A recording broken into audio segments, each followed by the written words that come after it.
It's the 5th time I stand on this shore, the Cuban shore, looking out at that distant horizon, believing again that I'm going to make it all the way across that vast, dangerous wilderness of an ocean. Not only have I tried 4 times, but the greatest swimmers in the world have been trying since 1950, and it's still never been done. The team is proud of our 4 attempts. It's an expedition of some 30 people. Bonnie is my best friend and head handler, who somehow summons will, that last drop of will within me when I think it's gone, after many, many hours and days out there. The shark experts are the best in the world, large predators below. The box jellyfish, the deadliest venom in all of the ocean, is in these waters, and I have come close to dying from them on a previous attempt. The conditions themselves, besides the sheer distance of over 100 miles in the open ocean, currents and whirling eddies, and the Gulf Stream itself, the most unpredictable of all of the planet Earth. And by the way, it's amusing to me that journalists and people, before these attempts often, ask me, well, are you going to go with any boats or any people or anything? And I'm thinking, what are they imagining? That I'll just sort of do some celestial navigation and, carry a Bowie knife in my mouth, and I'll hunt fish and skin them alive and, eat them, and maybe drag a desalinization plant behind me for fresh water. Yes, I have a team. And the team is expert. And the team is courageous and brimming with innovation and scientific discovery, as is true with any major expedition on the planet. And we've been on a journey. And the debate has raged, hasn't it, since the Greeks, of isn't it what it's all about? Isn't life about the journey, not really the destination? And here we've been on this journey, and the truth is it's been thrilling. We haven't reached that other shore, and still, our sense of pride and commitment, unwavering commitment.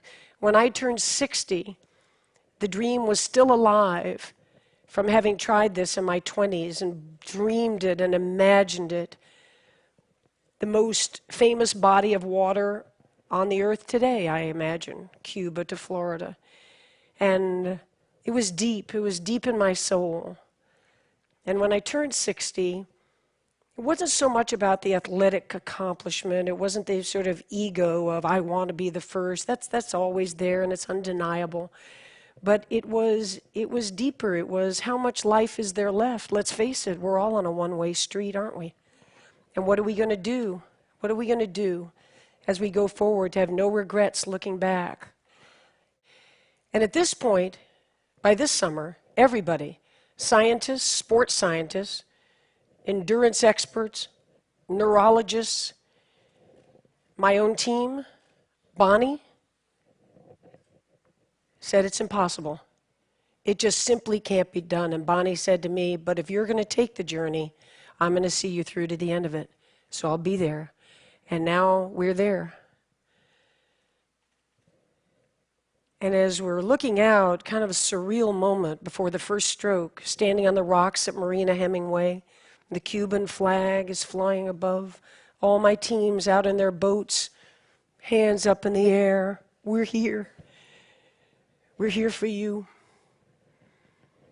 Bonnie and I look at each other and we say, this year the mantra is, and I've been using it in training, find a way. You have a dream, and you have obstacles in front of you, as we all do. None of us ever get through this life without heartache, without turmoil.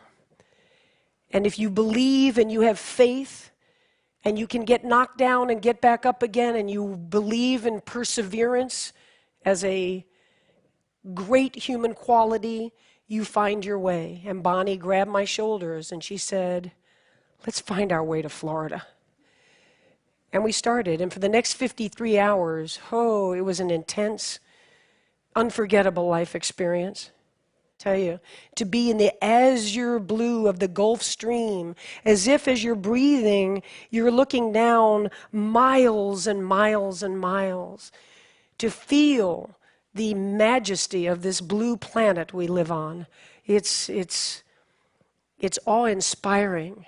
I have a playlist of about 85 songs, and especially in the middle of the night. And that night, because we use no lights, lights attract jellyfish, lights attract sharks, lights attract bait fish that attract sharks. So we go in the pitch black of the night. You've never seen black, this black.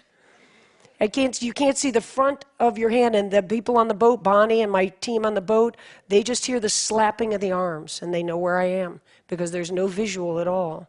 And I'm out there kind of tripping out on my little playlist.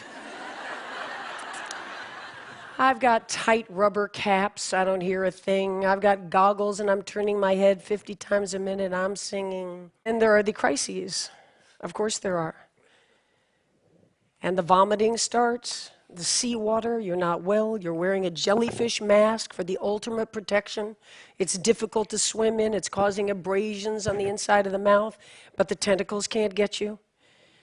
And the hypothermia sets in. The water's 85 degrees, and yet you're losing weight and using calories. And as you come over toward the side of the boat, not allowed to touch it, not allowed to get out, but Bonnie and her team hands me nutrition and asks me what I'm doing, how am I all right? I am seeing the Taj Mahal over here. I'm in a very different state. And I'm thinking, wow, I never thought I'd be running into the Taj Mahal out here.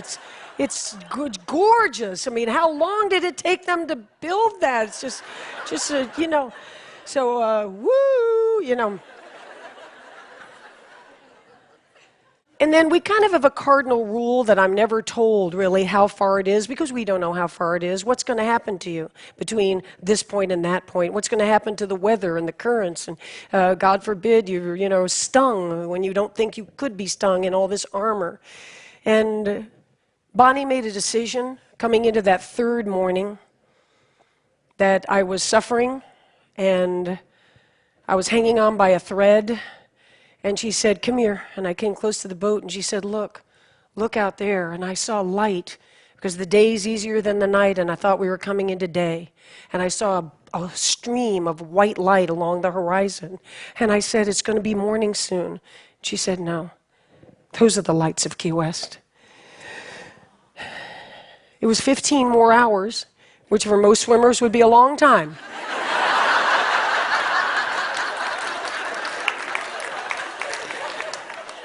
You have no idea how many 15-hour training swims I had done. So here we go, and I somehow, without a decision, went into no counting of strokes and no singing. I just went into thinking about this dream and why and how. And as I said, when I turned 60, it wasn't about that concrete, can you do it? That's the everyday machinations. That's the discipline, and it's the preparation, and there's a pride in that. But I decided to think as I went along about, the phrase usually is reaching for the stars, and in my case, it's reaching for the horizon.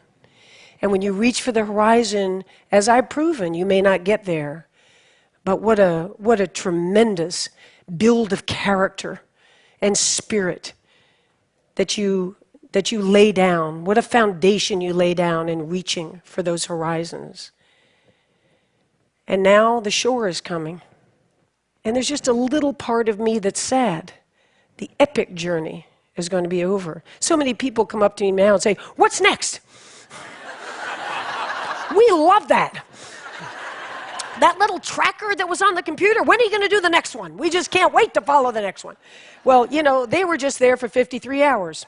And I was there for years. And so there won't be another epic journey in the ocean, but the point is, and the point was, that every day of our lives is epic. And I'll tell you, when I walked up onto that beach, staggered up onto that beach, and I had, so many times in a very puffed up ego way, rehearsed what I would say on the beach. When Bonnie thought that the back of my throat was swelling up, and she brought the medical team over to our boat to say, that she's really beginning to have trouble breathing. Another 12, 24 hours in the salt water, the whole thing. And I just thought in my hallucinatory moment that I heard the word tracheotomy. But the truth is, all those orations that I had practiced just to get myself through some training swims as motivation, it wasn't like that. It was a very real moment with that crowd, with my team. We did it. I didn't do it. We did it. And we'll never forget it. It'll always be part of us. And the three things I did sort of blurt out when we got there was, first, never, ever give up. I live it. What's the phrase from today from Socrates? To be is to do. So I don't stand up and say, don't ever give up. I didn't give up. There was action behind these words. The second is, you can chase your dreams at any age. You're never too old. 64, that no one at any age, any gender could ever do, has done it, and has no doubt in my mind that I am at the prime of my life today. Yeah.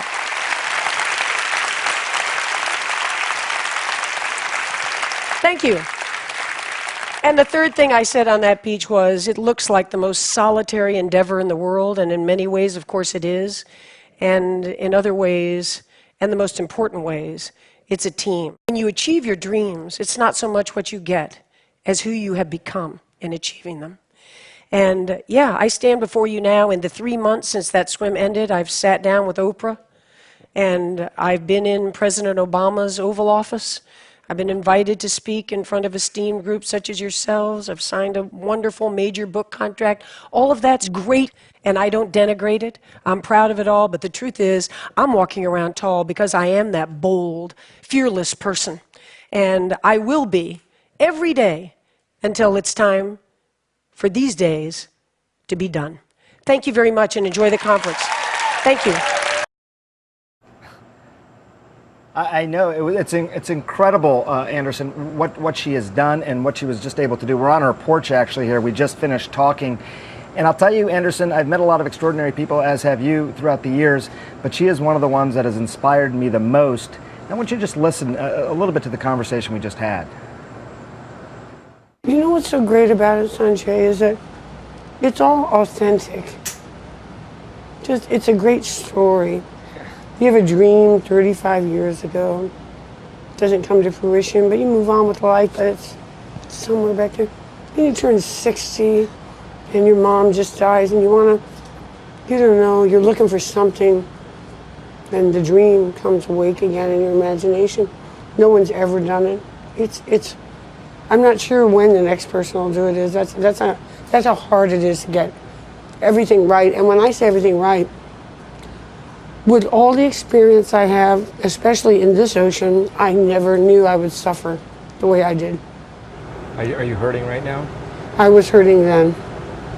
I mean, I know your face is swollen. And that's okay. That's temporary. And 90 minutes later, for 49 hours, the wind just blew like heck, and it was rough.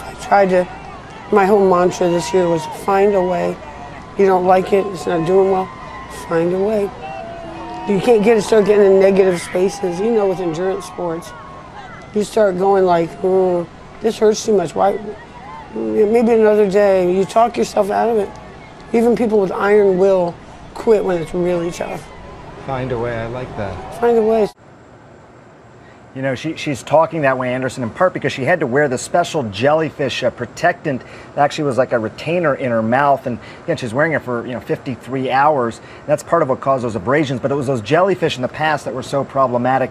Anderson, I'll tell you, she would sing songs to herself. I mean, just think about that. Just 200,000 strokes over and over again, pushing Cuba away, pulling toward Florida. She would think of people that inspired her, things